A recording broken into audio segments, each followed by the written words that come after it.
Okay, so this is just a little bit of an update on a couple things on the name Medina, where that came from, and this gathering and this person, or the person that I was led to by a gathering and the name of a gathering that had dropped into my consciousness for many months, for almost 2 years actually. Okay, so I'm gonna start with the name thing, with the Medina thing. So this was a couple of years ago. I had been in this place in my life where I was really having this feeling of, I think there's a way to know things in a more efficient way, and that in order to know those things, there's a way to connect to a larger database of information beyond my conscious mind. And of course, this is like something that people call intuition, and I was really working with this idea and trying to listen and pay attention. And I had this name just drop into my consciousness one day when I was walking around my house, and the name was Arion. And I was like, oh, that's interesting. I don't think I've ever heard that name before. I don't know what it means, but it was unique enough for me to really remember it. And a couple days later, I was over at my friend's house, which was down the street from me at the time, and I was in the backyard hanging out with his dogs, and this man walks up to the fence, and he was like, hey, these are really beautiful dogs, are they yours? And then he introduced himself and he said, oh, my name is Arion. And I was like, no shit, really? And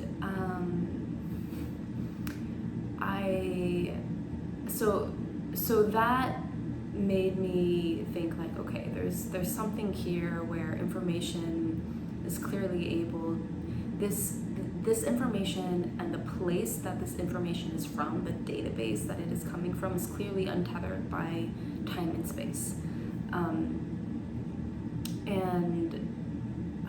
And then a few weeks later, I had a really similar, almost identical experience where the name Medina dropped into my consciousness, and I was like, oh, who's that? You know, I wonder, am I going to meet this person the way I did with Arion? And with Arion, it was I kind of thought it was strange or anticlimactic at the time, because I was like, oh, this name dropped into my consciousness, surely it must be something really pivotal in my life. Like, this person is supposed to be very meaningful, very important, and it wasn't that, you know. It was just some guy that walked by and said hello, and we weren't particularly interested by each other. It was just something that happened in passing. And so with this thing Medina, that experience with the name Arion had been interesting enough for me to notice when this name Medina dropped in, but I didn't really have an understanding for what it might unfold into. I was just like, okay, this name Medina, and I thought it was pretty. I remember I wrote it down in my journal. So this was like over a year ago. I wrote it down in my journal, and I just kind of forgot about it after a while.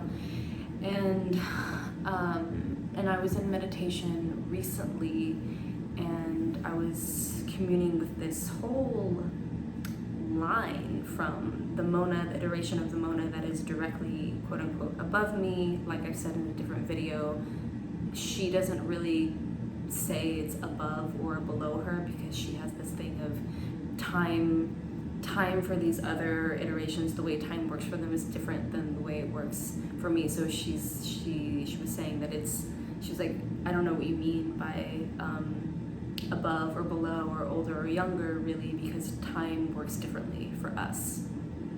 She said it depends which way you're coming from. You could see it either way. And she was saying, and this was an iteration of soul that was older than the one that was right, quote unquote, above me. She was older than that.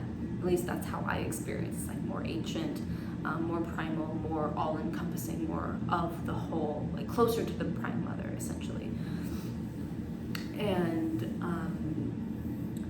she said, you are Medina. You're Medina. And I was like, what? You know, what are you talking about? I've already changed my name like 3 or 4 times. Drives everyone crazy every time I do it, because I make a big fucking stink. And she she was like, you're Medina. This role that you play here to speak the words of the Prime Mother, she is Medina. And I was like, oh shit, okay.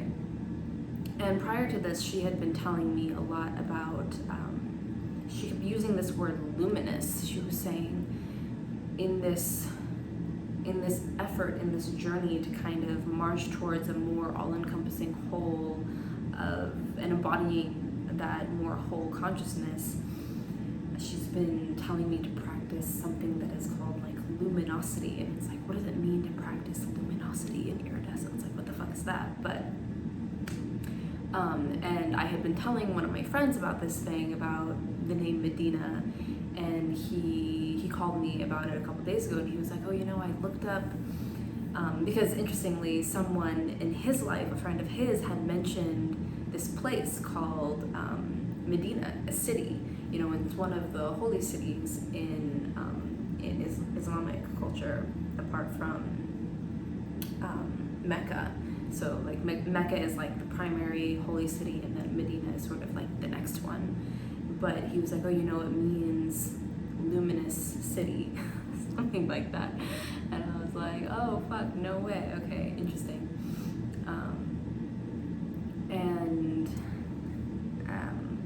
Yeah, and then she started saying something about this word night song, and I had written in my journal, like when I had first written Medina, I wrote like Medina, and then this other word dropped in, which was night, and I had written like Medina night, and then now the way I've been hearing it was like Medina, and then I kept hearing like night song, and I'm like, what is a night song?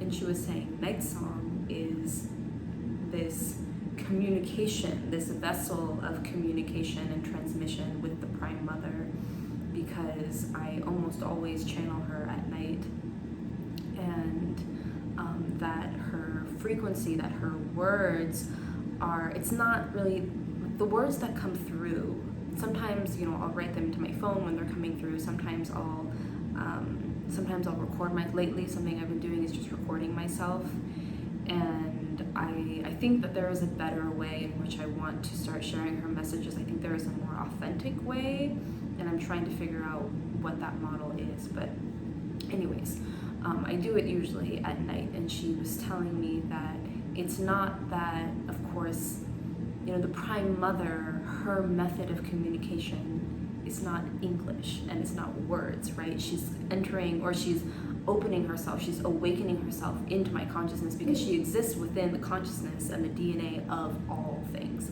of every fucking thing. She is the oldest strand of DNA that exists within everything, and she is becoming sort of awake and enlivened in my consciousness in this way, and is using my experience and my knowledge and my language as a canvas almost. That's not the right word, but as some kind of landscape for her to communicate an idea. And that idea for her, she was saying, it's more like song, it's more like rhythm, it's and that's what she's calling night song, because it's, in its original sense, it's more of a frequency than words itself. She's using my body as a way to extract words to as closely as possible convey a certain meaning. Words and images, that happens a lot too, and my mind, my conscious mind is, or maybe subconscious mind, I don't really know, is trying to put together words based on the database that I have available to me in order to translate that frequency, essentially. Okay, so that was the Medina thing, and then this other thing, which was just kind of an interesting thing that I wanted to share, was that oftentimes when I'm about to go into meditation, I can feel like Prime Mother kind of knocking on my door. It's sort of a different essence than if I'm just communicating with the next iteration of soul,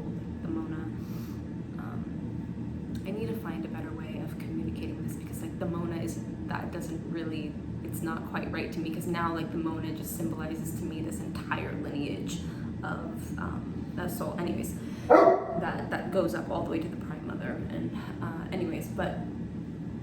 so oftentimes when I'm about to sit in meditation and communicate with the Prime Mother, impulsively, just melodies and songs will start to come out of me, and they're always melodies that they're not actual songs. Like, they're not songs that I've ever learned. I've never heard them before, and they're not words that are familiar to me. They're just these combinations of sounds and syllables, and I'll just do it very instinctually. I'll just open my mouth and start singing these songs.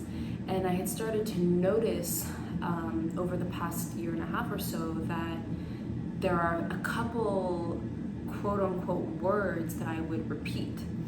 And one of them was Aniwa. I kept noticing that I was repeating this word. I was like, oh man, like I sing this word in these songs before meditation quite frequently, and I sort of spontaneously was curious if it was a word in some language that I didn't know, and some human language, and what it might mean. And I looked it up, and the first result in my search was that it meant rainbow in some indigenous language. I think it was in Australia, from the First Nations peoples there.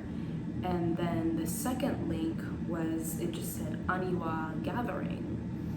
And I was like, oh, this is interesting. And I looked at it, and their logo was like this beautiful rainbow, and I had noticed on the upper hand corner, it was this gathering that happens throughout the year where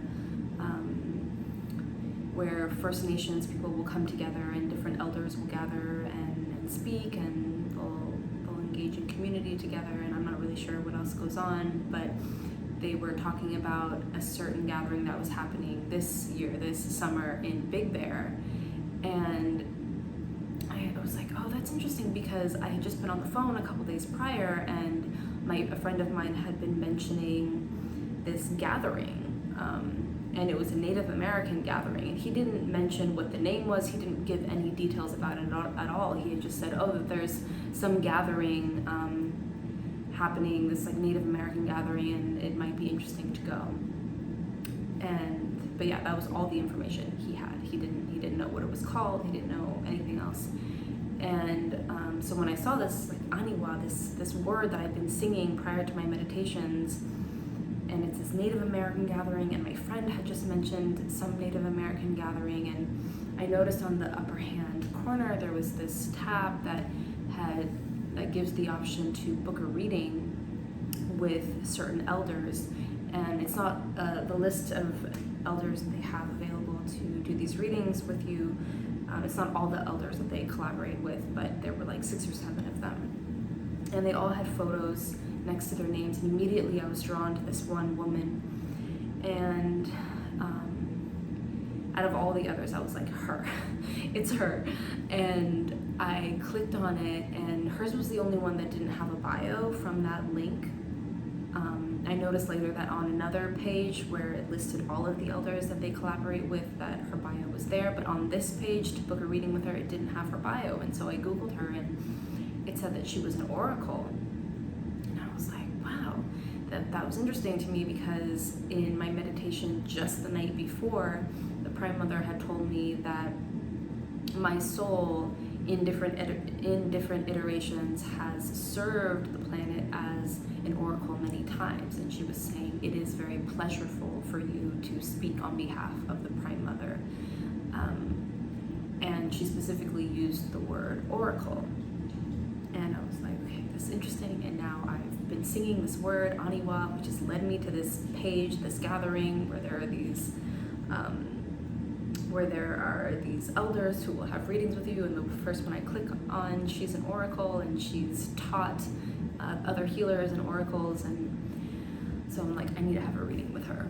And I called up my friend later that day to be like, hey, and I told him this whole thing of like me singing this word and that it meant rainbow and that this gathering popped up, and I was like, hey, you know how you mentioned that Native American gathering the other day? Is this the one? And he was like, oh, I don't know. Let me look it up. And so he went online and or I guess he had maybe, I'm not sure if he like had saved it on Instagram. I'm not sure, but he like went to go look it up, and he was like, yeah, it's called Aniwa. Is that what you mean? And I was like, no fucking way. Yeah, so it was kind of fun and interesting. I booked a reading with this woman for next month, and I'm really excited. Maybe she'll have some tips for me to better channel the Prime Mother, because one thing that I've been feeling lately is that, well, one thing the Prime Mother has said to me specifically more than once. She calls me the passenger when she refers to me indirectly. Lately, although not lately, this just happened the last couple days. She actually referred to me directly as Medina, which was interesting. It was just interesting to hear it from somebody else.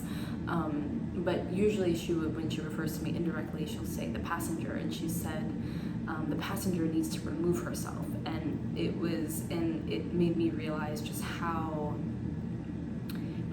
much I'm overthinking when I'm channeling information from her and questioning and sort of in this place of doubt. And when she said that, it made me experience in myself of how much more efficient and authentic and pure the transmission will be if I learn how to fully remove myself as much as I'm able to from the communication. So maybe this woman, this elder, will be able to assist me in learning how to do so. But yeah.